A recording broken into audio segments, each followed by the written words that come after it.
here's a prototype of the power circuit that will go on the HF1 robot. This will let you switch the robot on and off, and when on, it will power everything on board, from motors to servos to the Jetson Orin Nano Super Developer Kit.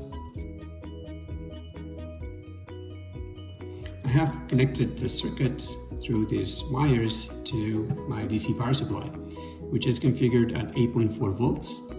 These would be the voltage of a fully charged nickel metal hydride battery pack of 6 volts.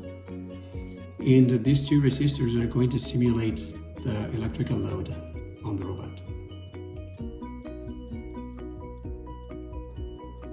So let's switch it on.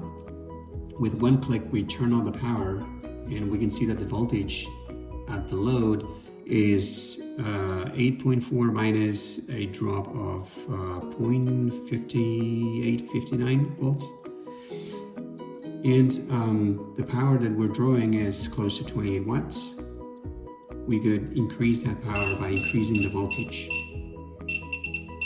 We can see how now the circuit is directing way over 50 watts of power from the supply to the load. Well, this is hot.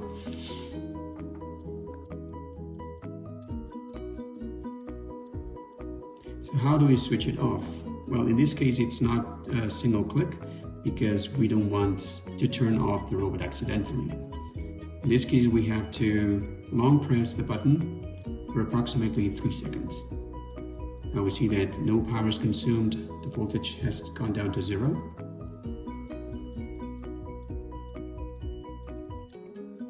The circuit has a couple of protections. So one of them is the overvoltage protection.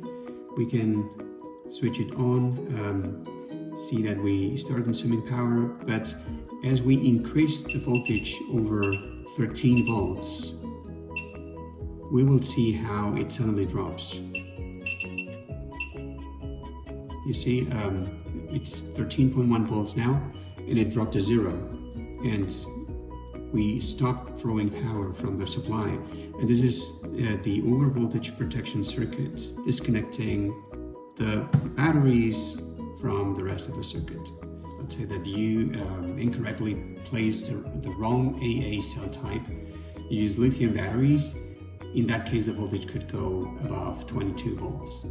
And that could damage some of the components on the circuit. So this protection prevents that damage. There's a second protection on the circuit against reverse voltage. So if you flip the batteries accidentally and we get negative voltage, that protection is going to prevent any damage.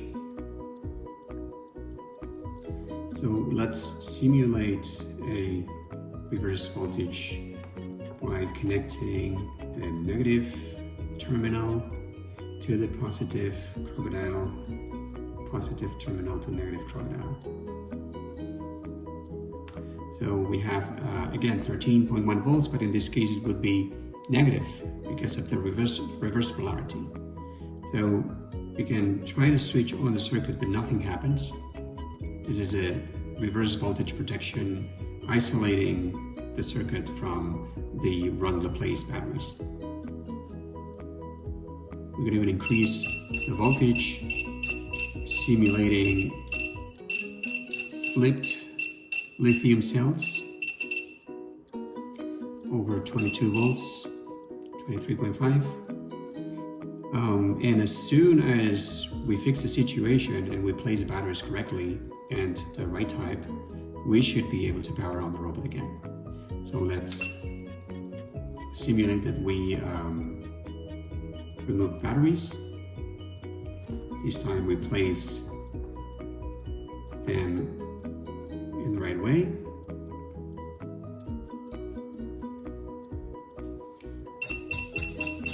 And they are the right type. So something below 13 volts. 10.4 is fine. And let's switch it on. Here we go. We get voltage, power again.